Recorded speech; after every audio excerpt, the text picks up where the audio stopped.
Hey guys, welcome to another Patreon exclusive episode. So, this one's a little bit later in coming out only because I was researching like 3 cases at the same time. I've been researching both Patreon episodes for June as well as my regular episode for Sunday, and then yesterday at the last minute I decided that I was going to switch up the episode that will be dropping this Sunday, June 26th, which is my birthday. So I just figured I would plug that.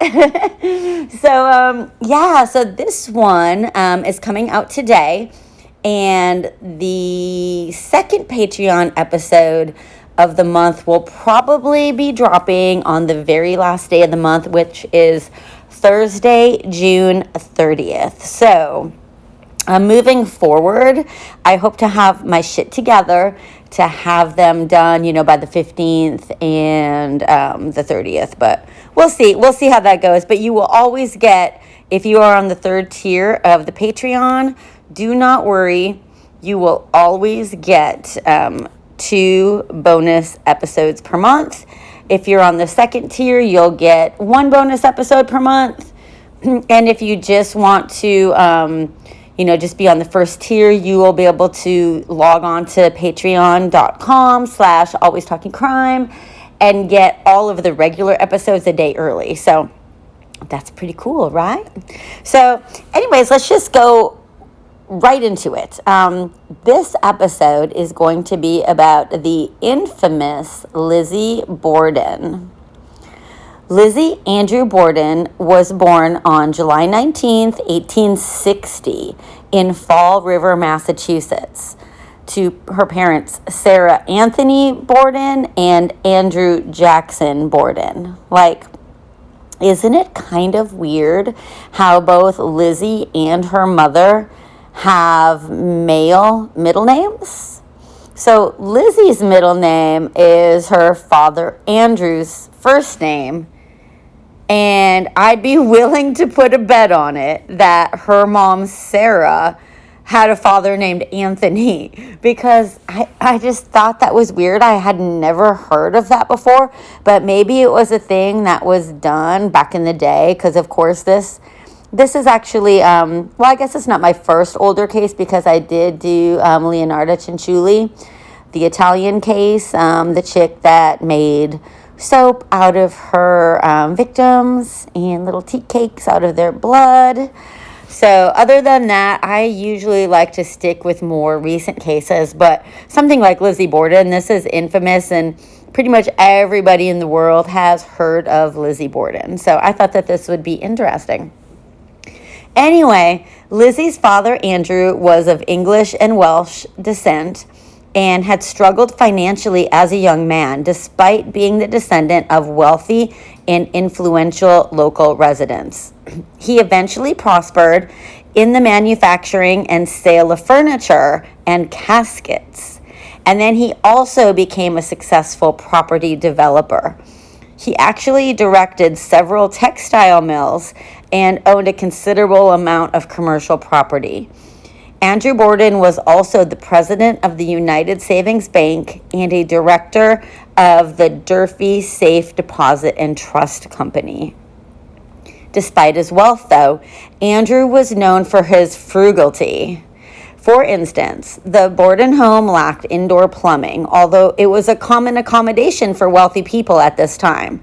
So the fact that there wasn't a bathroom inside the house is such a bizarre concept to us right now. I can't even imagine.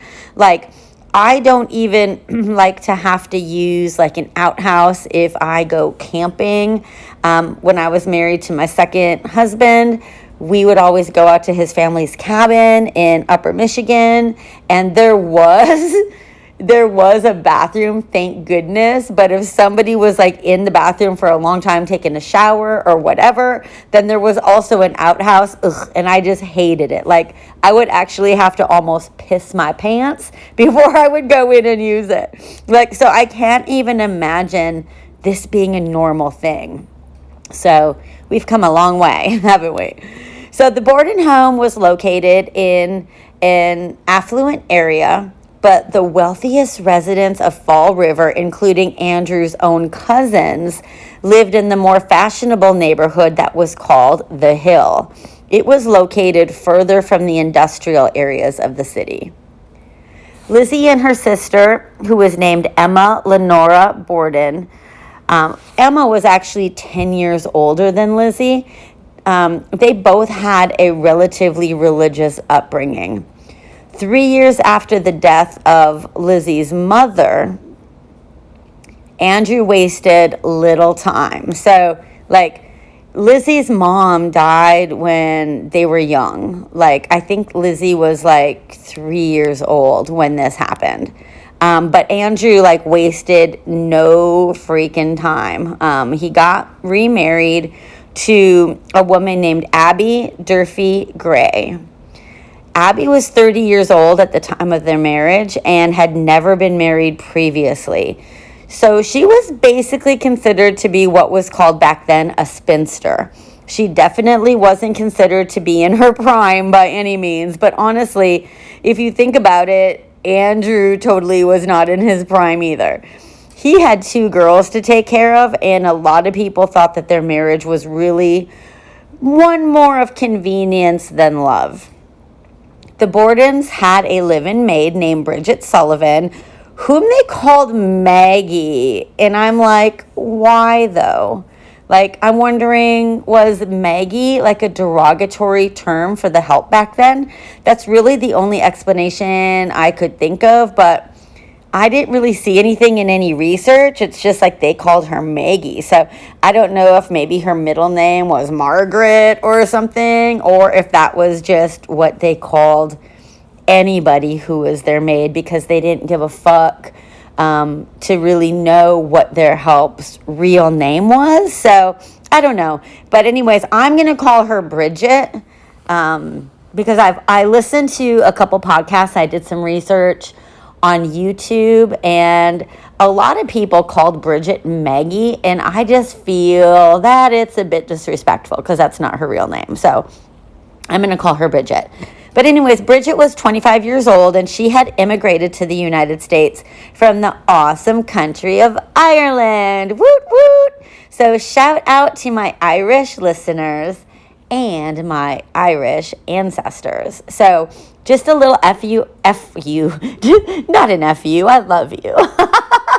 Just a little FYI. I don't know where that FU came from. Just a little FYI though. My ancestors on my dad's side, my maiden name is actually Brogan. And I have a lot of ancestors that still live in Ireland. And I actually even heard that there's an Irish cream called Brogan's Irish Cream. And I've never had it. I don't know if that's my family. I don't know if those are my relatives. I would imagine however distantly they are. But anyways, I thought that was really cool. And it doesn't have anything to do with the Lizzie Borden story. But I figured I would do that. But anyways, hello, Ireland. I love you. So the 2 girls, Lizzie and Emma, didn't really feel like they fit in a whole lot while they were growing up. They didn't really engage with other kids their age because socially, girls Lizzie's age were all buying fancy dresses and they spent their time going to parties. Lizzie basically spent her time going to school, to church, and just coming home. By her junior year of high school, Lizzie dropped out of school entirely. And aside from a trip to Europe that her father permitted her to take, she did not have any type of social life. So, as you can pretty much imagine, she had an extremely small circle. And Lizzie was always known to be a bit peculiar. And it's strange, but Lizzie even had this little habit of shoplifting, which is totally weird, right? Because her dad has plenty of money. But it was actually a pretty well-known fact around town. that she shoplifted, but she never really got into any real trouble for it. I don't know if it's because her father was a prominent businessman in the area or because it was a small town and, you just kind of handled it amongst your own. But anyway, the store owners basically would have the attitude like, oh, that Lizzie, she's so crazy. And they would write down whatever she stole and bill her father, Andrew, for it, which is weird. As Lizzie grew up and became an adult, not a whole lot changed. She didn't really date, and she didn't really socialize any more than she did as a kid. All of her activities continued to be based around the local church, which she remained heavily involved throughout her life. Lizzie taught Sunday school, and she was also involved in religious organizations such as the Christian Endeavor Society. It was here in which she served as both secretary and treasurer. She was involved in contemporary social movements such as the Women's Christian Temperance Union. And I looked that up. It was founded in 1874, and the stated purpose of the WCTU was to create a sober and pure world by abstinence, purity, and evangelist type of Christianity. The Constitution of the WCTU called for the entire prohibition of the manufacture and sales of intoxicating liquors as a beverage. And this group, the WCTU, would not like me. Let me tell you that. Oh, and I would not like them. Anyways, during the summer of 1892, Lizzie was 32 years old, unwed, and still living at home with her father, stepmother, and her sister Emma, who was also still unwed. And let's not forget the housekeeper, Bridget. In this day and age, it seems super strange that they were all still living together under the same roof. But in the 1800s, it was completely socially unacceptable for a young woman to move out of her parents' house unless she was married. Despite this, Lizzie's obsession with living on the hill never stopped. It was during this summer that there were some strange happenings going on around the home, and tensions began to run high within the family and the household. There was a major rift building between Lizzie and her stepmom, Abby. Lizzie actually began to refer to her stepmother as only Mrs. Borden, and Lizzie believed that Abby had married her father solely for his money. This feeling probably came about because her father started gifting some of his real estate to people within Abby's family. And both Lizzie and Emma got extremely upset about this, and in my opinion, rightfully so. They felt that they were entitled to all of Andrew's real estate and any fortune that he had.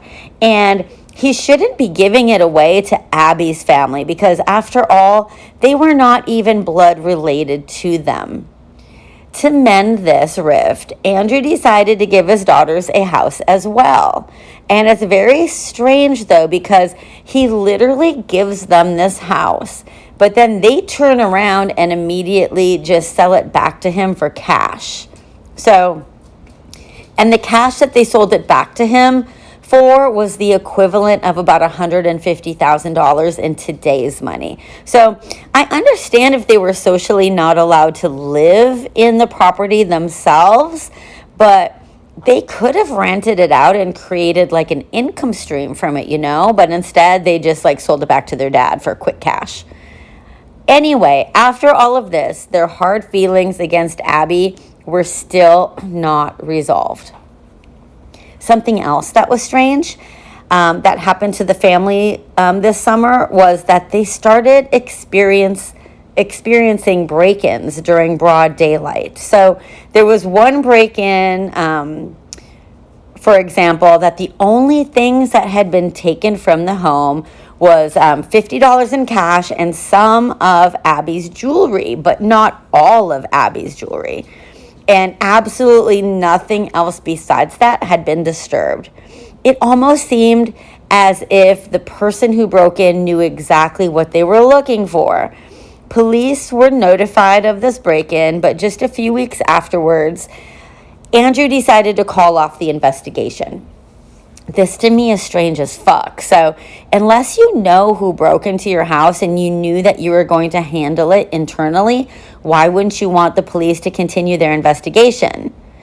After this incident, Andrew started locking all of the rooms in the home, every bedroom, every closet, the sitting room. He had one master key that he would carry around with him, or he would leave it on the dining room table. So it almost seemed like it was a message to someone within the family, like, I know what you did, and if you do it again, you're going to have to come through me first. So it's almost like he was taunting someone. But as far as we know, there were no other instances of theft in their home other than this one. I thought there were more, yeah, but apparently, maybe, I don't know. I read like 2 different things. So apparently I didn't edit my notes well enough. So there was only this one. And it's weird because Lizzie was a known shoplifter. So you got to wonder, was it Lizzie that stole it? Because it was only $50 in cash and some of the jewelry.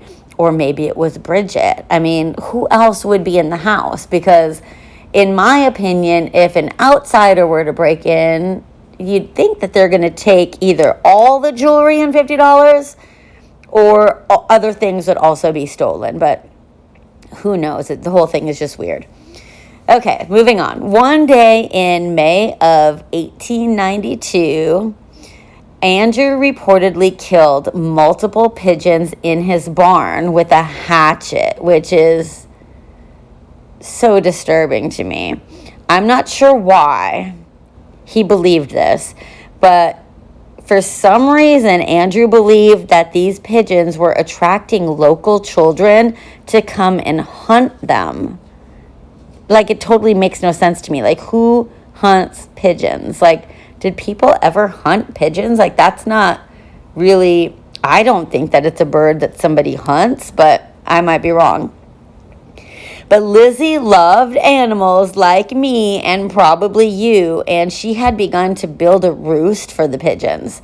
It has been commonly recounted that Lizzie was extremely upset over her father's killing of them, and rightfully so, in my opinion. And then there's also been some reports while I was doing my research debunked that this had ever happened. So I'm not sure whether the pigeon thing actually did happen. I decided to keep it in my notes because I saw it in more case sources than I didn't. So, you know, whether or not it happened, whatever. It doesn't really make any difference in the story unless it led to more resentment from Lizzie against her father, you know, which could be, you know, entirely possible. For several days in late July of that summer, the entire household had become violently ill. A friend of Abby's had speculated that they were all suffering from food poisoning. Abby told her friend that she thought maybe the baker's bread had been poisoned.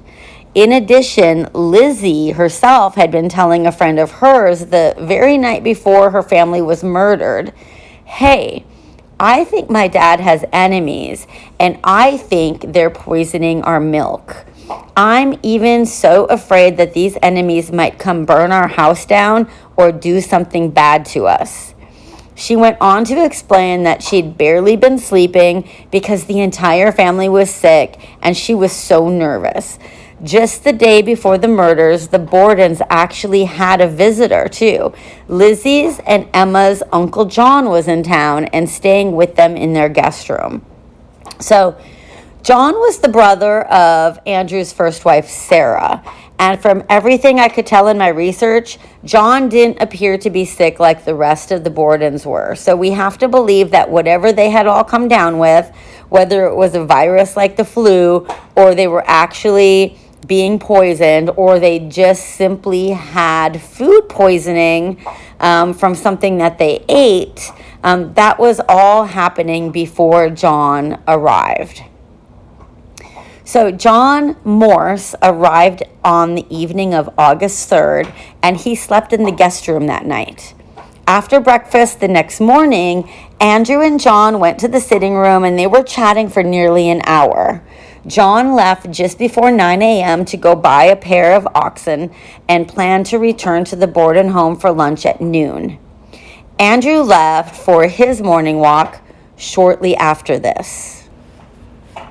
All right, so although the cleaning of the guest room was one of Lizzie and Emma's regular chores, for some reason, Abby went upstairs sometime between 9 a.m. and 10:30 a.m. to go up and make the bed. So I don't know if Lizzie and Emma were just slacking off, or Abby was kind of trying to be a control freak and do it herself. But anyways, Abby went up there sometime during that time to do it. According to the forensic investigation, Abby had been facing her killer at the time of her attack. She was up there making the bed and was first struck on the side of the head with a hatchet, which cut her just above the ear and caused her to turn and fall face down onto the floor. This created contusions on her nose and her forehead. Her killer, whoever it was, then struck her again multiple times, literally delivering 17 more direct hits to the back of her head, which indeed killed her. That's going to leave a mark for sure. Now, when Andrew returned around 10:30 a.m., his key failed to open the door for some reason, so he knocked, and Bridget ran to unlock the door, finding it jammed, and she uttered a curse word. She would later testify in court that she had heard Lizzie laughing immediately after she cursed, but she couldn't see Lizzie anywhere. Bridget did state that the laughter was coming from the top of the stairs, though, and this was considered very significant as Abby was already dead by this time, and her body would have to have been visible to anyone on the home's second floor. Lizzie later denied even being upstairs. She later testified in court that her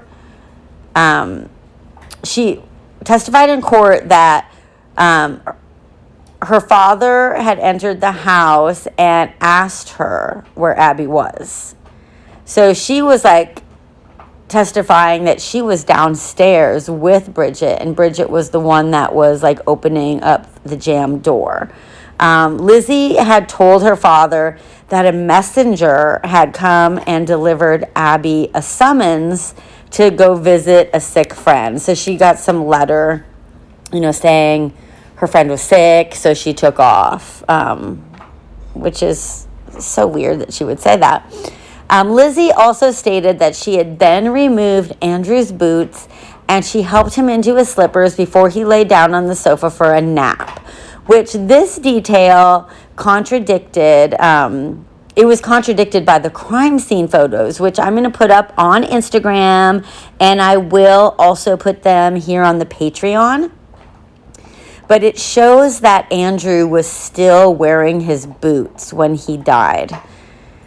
Lizzie then informed Bridget of a department store sale and offered her permission to go attend, but Bridget still felt unwell from the food poisoning or virus or whatever the heck was happening, and she just went up to her bedroom to go take a nap instead. Abby had Bridget cleaning windows both inside and out all morning in the heat. This is summertime and it was hot and humid, and Bridget was sick, so that wasn't very nice of Abby. Apparently Bridget wasn't allowed a sick day at all. Just before 11:10 a.m., Bridget could hear Lizzie call to her from downstairs, and she yelled, "Maggie, come quick. Father's dead. Somebody came in and killed him." Andrew was slumped on a couch in the downstairs sitting room. He was struck 10 or 11 times with a hatchet-like weapon. One of his eyeballs had been cut in half, and it was no longer even in his eye socket. So it was just hanging there, cut in half, which is so gross.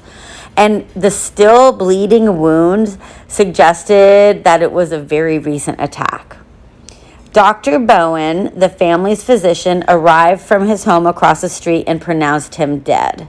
Detectives had estimated that Andrew's death had occurred at approximately 11 a.m. So this was 10 minutes before Lizzie called Bridget to come down and go, get help. Lizzie's initial answers to the police officer's questions were at times very strange and even contradicted themselves. Initially, she had reported hearing a groan or a scraping noise or a distress call before she entered the house.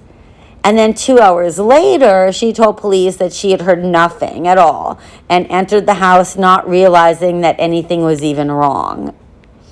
When asked where her stepmother was, she recounted that Abby had received a note asking her to visit a sick friend, and then stated that she thought Abby had returned and asked if someone could go upstairs and look for her. Bridget and a neighbor by the name of Mrs. Churchill were halfway up the stairs when they looked into the guest room and they saw Abby laying face down on the floor. Most of the officers who interviewed Lizzie reported that they highly disliked her attitude. Some of them said that she was too calm and too poised. Despite her attitude and changing alibis, nobody even bothered to check her for bloodstains, though. Police did search Lizzie's room, but it was a cursory inspection. At the trial, they admitted to not doing a proper search because Lizzie had not been feeling well. They were subsequently criticized by everyone for their lack of diligence. In the basement, police had found 2 hatchets, 2 axes, and a hatchet head that had a broken handle. The hatchet head was suspected of being the murder weapon because the break in the handle appeared to be a fresh one. In addition, there had been ash and dust on the head, unlike the other bladed tools that were there. So none of the other bladed tools had any ash or dust on them, only this one particular hatchet head. So it made it seem to have been put there deliberately to make it look like it had been sitting there in the basement for a long time. Because of the mysterious illness that had stricken the household before the murders, the family's milk and both Andrew's and Abby's stomachs were tested for poison. In fact, their stomachs were removed entirely during autopsies that were performed in the Borden dining room, which is so weird that they just did autopsies right there in the house. No traces of poison were found. Residents suspected Lizzie of purchasing hydrocyanic acid in a diluted form from the local drugstore. But Lizzie defended herself and said that she had inquired about the acid to the pharmacist so that she could use it to clean her furs, but she was unable to buy any of it without a prescription. Later, the local medical examiners testified that this acid did not even have antiseptic properties, so it basically would have been useless to clean anything. Lizzie and Emma's friend Alice Russell decided to come stay at the house with them the night after the murders, and Uncle John Moore spent the night in the attic guest room. And there's been reports to the contrary that John actually slept in the murder site guest room, where he had slept the night before, in the room where Abby had been murdered. But again, I think because this is an older case, nobody knows for sure. And there were case sources that said that John Moore slept upstairs in the attic, and then some case sources said that he slept in the guest room. But I would like to think that he's not a sick fuck and he slept up in the attic, because who is going to be sleeping in a room where I'm guessing that there's shit tons of blood everywhere, because if she was like bludgeoned like 17 or 18 times, there's no way there's not going to be blood spatter everywhere. So I honestly don't think that he even could have slept in the guest room if he wanted to. So the police were stationed around the house on the night of August 4th, during which an officer said he had seen Lizzie enter the cellar with her friend Alice. They were carrying a kerosene lamp and a slop pail. He stated that he saw both women exit the cellar and then saw Lizzie return again, but this time she was alone. He was unable to see what she was doing, but he did state that it appeared that Lizzie was bent over the sink, which is kind of suspect, right? The next day, on August 5th, Morse tried to leave the house, but he was mobbed by hundreds and hundreds of people. So the police actually had to escort him back into the house. On August 6th, 2 days after the murders, police conducted a more thorough search of the house, and they inspected both of the sisters' clothing and confiscated the broken-handled hatchet head. That evening, a police officer and the mayor both came to visit the Borden girls. Lizzie was informed that she was a suspect in the murders. The next morning, Alice entered the kitchen to find Lizzie tearing up a dress. It was a blue dress, apparently. And she explained to Alice that she was planning to burn it because she had, leaned against something that had wet paint, so the dress was covered in paint. It was never determined whether or not this was the dress that she had been wearing on the day of the murders. Now, Lizzie appeared at the inquest hearing on August 8th. Her request to have her family attorney present was refused, which sounds like crazy that she couldn't have an attorney present. But apparently there was a state statute that said an inquest must be held in private. She had been prescribed regular doses of morphine to calm her nerves, and it was possible that her testimony was affected by this. I guess her behavior was erratic, and she often refused to answer a question, even if the answer would be beneficial to her. She often contradicted herself again and provided alternating accounts of the morning in question, such as saying she was in the kitchen reading a magazine when her father got home. Then she would say that she was in the dining room doing some ironing. And then she said that she was coming down the stairs. She also said that she had removed her father's boots and put slippers on him. And like I said earlier, when you see these pictures that the police took, these photographs clearly show Andrew still wearing his boots.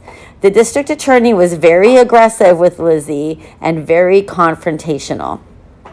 On August 11th, Lizzie was served with an arrest warrant and jailed. Newspaper articles noted that Lizzie Borden possessed a stolid demeanor, and she bit her lips during her interrogations.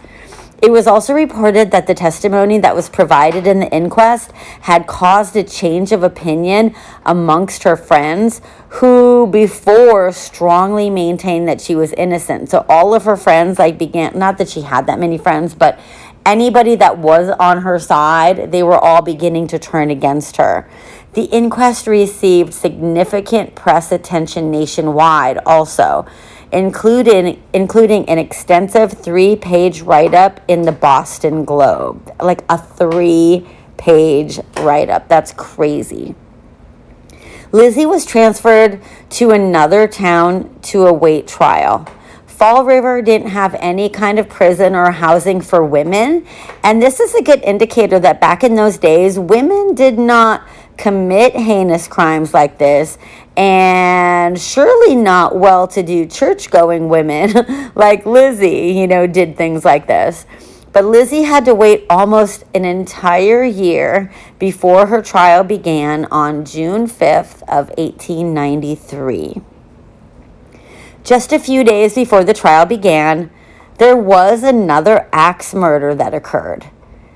So this was in Fall River also on June 1st of 1893. This time the victim was Bertha Manchester, who was found hacked to death in her kitchen. The similarities between the Manchester and Borden's murders were so striking, and this was noted by jurors. However, I'm going to butcher this name, and I'm sorry. Names are hard sometimes. But his name was Jose Carrera de Melo, who was a Portuguese immigrant. He was later convicted of Manchester's murder that following year. It had been determined that he was not even in the vicinity of Fall River at the time of the Borden murders, though. When Lizzie's trial finally did begin, she had the dream teams of all dream teams. So before the term dream team was even a thing, one of her 3 lawyers was a former governor who had actually appointed the judge that was overlooking Lizzie's trial, which is a big wow. At this time, any of the previous inquest testimony was ruled inadmissible. So, this seems like highly, in today's world, very suspect. It seems like I can't imagine an attorney appointing the judge. It just seems like it's all an inside deal. But anyways, a prominent point of discussion in both the trial and press coverage of the trial was the hatchet head found in the basement. It was not convincingly demonstrated by the prosecution to be the actual murder weapon. Prosecutors argued that the killer had removed the handle because it would have been covered in blood. One officer testified that the hatchet handle was found near the hatchet head, but another officer contradicted this statement and said that it wasn't near the hatchet head. Although there wasn't any bloody clothing found at the scene, Alice Russell herself testified about the time she saw Lizzie burning the dress in the kitchen stove, telling her that it had been ruined by, wet paint. During the course of the trial, defense never even attempted to challenge that statement.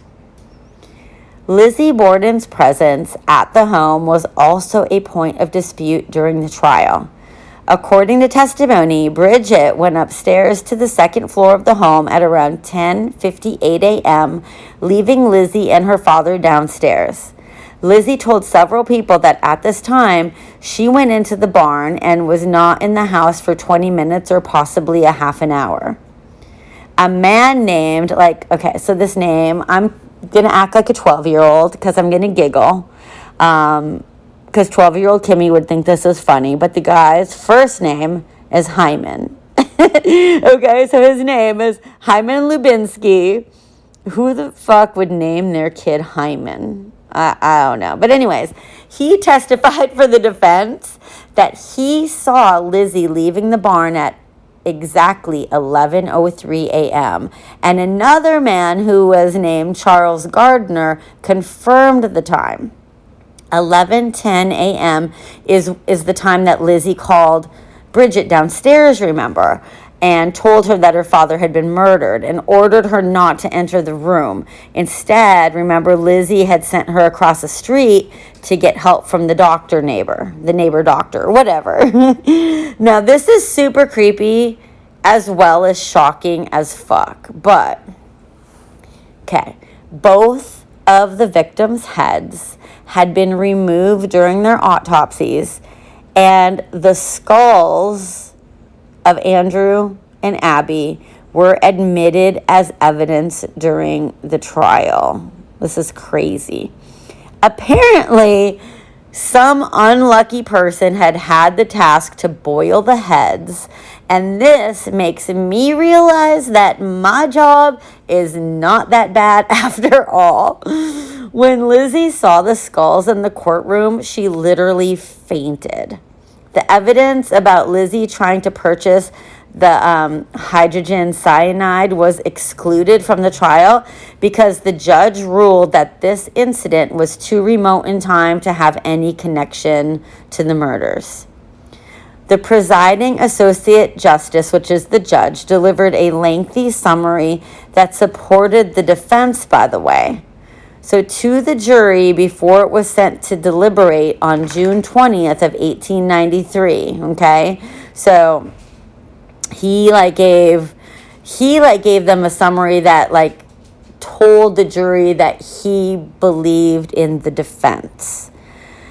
So the jury came back after only an hour and 30 minutes of deliberation. So 90 minutes it took them. And the jury acquitted Lizzie Borden of both murders. When Lizzie left the courthouse, she told reporters that she was the happiest woman in the world. All right. Of course she was the happiest woman in the world. She had just literally gotten away with murder, in my opinion. Now, I do want to mention that the frenzy of the Lizzie Borden trial, even to this day, it's been compared to the trial of O.J. Simpson as far as being a landmark in publicity and public interest. So although Lizzie was acquitted at trial, she remained to be the prime suspect in her father's and her stepmother's murder. Writer Victoria Lincoln proposed in 1967 that Lizzie might have committed the murders while in what was called a fugue state.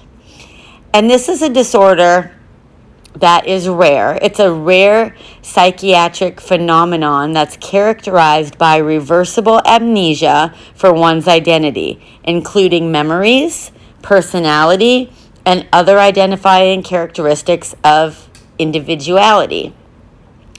This state can last for days, it can last for months, or it can last longer than that. Another prominent suggestion was that Lizzie was physically and sexually abused by her father, which drove her to kill him. But there is little evidence to support this. It is known that incest is not a topic that would have ever been discussed at all during those times, and the methods for collecting physical evidence would have been quite different back in 1892. This belief was mentioned in local papers at the time of the murders, and it was revisited by scholar Marcia Carlisle in a 1992 essay. Mystery author Ed McBain wrote a 1984 novel called Lizzie. He suggested in this novel that Lizzie Borden committed the murders after being caught in a tryst with Bridget. McBain elaborated on his speculation in a 1999 interview, speculating that Abby had caught Lizzie and Bridget together in bed and had reacted with horror and disgust, and that maybe Lizzie had killed Abby with a candlestick. That's weird. When Andrew returned, she confessed to him, but killed him in a rage with a hatchet when he reacted to her exactly the way Abby had reacted. McBain further speculates that Bridget disposed of the hatchet somewhere afterwards. In her later years, Lizzie was rumored to be gay, but there was no such speculation about Bridget, who later found other employment after the murders, and she even married a man she met while working as a maid in Butte, Montana. Bridget died in Butte in the year 1948, where she allegedly gave a deathbed confession to her sister, stating that she had changed testimony on the stand in order to protect Lizzie. Another significant suspect is John Morse, Lizzie's maternal uncle, who rarely met with the family after his sister died, but he did sleep in their house the night before the murders. According to law enforcement, John Morse had provided to them an absurdly perfect and over-detailed alibi for the death of Abby Borden. He was considered a suspect by police for a period of time. And that, would even make sense because I think John Morse himself was probably not happy about Andrew giving away a lot of his property to Abby's family. So while I personally think that Lizzie did commit the murders, there is a huge possibility that it was John Moore's and Abby just took the blame. And then it's also entirely possible that John and Lizzie were in on it together. I'm not sure about Emma, because Emma was not even at the house during the time of the murders. I guess that she was out of town. But yeah, like it's quite possible that John Morse did have something to do with it, especially since he never really came around, and, Andrew was there giving away all his property to, his new wife's family and stuff like that. So others noted as potential suspects in the crimes, they thought Bridget, possibly in retaliation for being ordered to clean the windows on a hot day. The day of the murders was unusually hot, and remember, she was still recovering from that mystery illness that had struck the household. A William Borden was suspected to be Andrew's illegitimate son, was also noted as a possible suspect by this writer named Arnold Brown, who put in his book, there's a book called Lizzie Borden, The Legend, the Truth, and the Final Chapter. Perhaps William had tried and failed to extort money from his father, and I don't know. Author Leonard Robello did extensive research on the William Borden in Brown's book and was able to prove that he was not Andrew Borden's son. So we don't even know if there, was an illegitimate son. So I don't know any more details about that. So Emma had an alibi that she was in Fairhaven, which was about 15 miles from Fall River. Crime writer Frank Spiering proposed in his 1984 book, Lizzie, that she might have secretly visited the residence to kill her parents before returning to Fairhaven to receive the telegram informing her of the murders. And I don't really think that Emma had anything to do with it either. I think that it was Lizzie and possibly John Morris helping. That's what I think, personally. But anyways, guys, after the trial, the Borden sisters moved into a large modern house in the Hill neighborhood of Fall River. So Lizzie finally gets to live in the Hill, what she always wanted to happen. And around this time, Lizzie also began using the name Lizbeth A. Borden. At their new house, which Lizbeth dubbed Maplecroft, they had a staff that included live-in maids, a housekeeper, and a coachman. Because Abby was ruled to have died before Andrew, Abby's estate first went to Andrew, and then at Andrew's death, it was passed to his daughters as part of his estate. A considerable settlement, however, was paid to settle claims by Abby's family.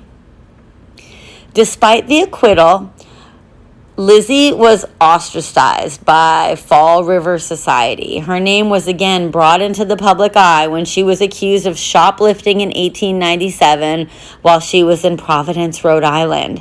And in 1905, shortly after an argument over a party that Lizbeth had given for actress Nance O'Neill, Emma moved out of the house and never saw her sister again. So it's been rumored, too, that Lizbeth, also known as Lizzie, and this Nance O'Neill, this actress, it was rumored that they did have a romance together. I don't know if it's true or not, but they were, friends until Lizbeth died. So Lizzie was ill in her last year following the removal of her gallbladder, and she died of pneumonia on June 1st of 1927 in Fall River. Funeral details were not published, and very few attended the funeral. 9 days later, Emma died from chronic nephritis. I don't know if I'm saying that right because I don't know what it is. At the age of 76 years old in a nursing home in New Hampshire. Emma had moved to this location in 1923, both for health reasons and to avoid renewed attention following the publications of another book about the murders. Like, that would have had to have been crazy to have to deal with the notoriety and the rumors and, the publication of books and, So I imagine that wherever they went, I can just imagine, people staring, looking, talking, whispering. So I don't blame her, for leaving town and just trying to keep out of the public eye. The sisters, neither of whom had ever gotten married, were buried side by side in the family plot in Oak Grove Cemetery. At the time of her death, Lizzie Borden was worth over $250,000, which right now, that's equivalent to $5,233,000. She owned a house on the corner of French Street and Belmont Street, several office buildings, shares in several utilities. She had 2 cars and a large amount of jewelry. She left $30,000, which is equivalent to $628,000 today, to the Fall River Animal Rescue League. I think that's so cool. That's a lot of money. Well over, $500,000 was led. I can only imagine how much that money helped. I'm a huge animal lover, and I have 2 rescue dogs and a rescue kitty, and I always try to do as much as I can for animal rescue groups myself. So I just loved when I heard that. And she also had left $500, which is equivalent to $10,000 in today's money, in a trust for the perpetual care of her father's grave. Her closest friend and a cousin of hers each received $6,000. So I think that her closest friend was probably this Nance O'Neill, that she was rumored to have had, a forever, relationship with. So, but that amount is equivalent to $126,000 today. These were substantial sums at the time of the estate's distribution in the year 1927. In addition, numerous friends and family members each received anywhere between $1,000, which was equivalent to $21,000, and $5,000, which is equivalent to $105,000. And that is the story about Lizzie Borden. I know that up in Massachusetts now, you can actually go and stay at the Borden home. It's now a bed and breakfast. So that is on my bucket list of things to do. Wouldn't that be cool? And, I doubt that there's anything, scary or spooky that's going to happen. But I still think it would be neat to go and take a tour, of the place and check it out. I've never been to Massachusetts, so there's another reason to go. And, yeah, so what do you guys think? I'm curious to hear your thoughts. Do you think that Lizzie Borden got away with murder? Tell me. And if you think that she, was innocent, I would love to hear who you think actually committed the murders. Let's have some conversation, in the comment section here on Patreon. Anyways, guys, I'm going to let you go. This was tons and tons of fun. Don't forget that there's going to be another Patreon episode coming up in 7 more days. On June 30th, I'll have that ready. Maybe I'll even surprise you and get it up earlier than that. But I'm not sure because this weekend's going to be my birthday weekend.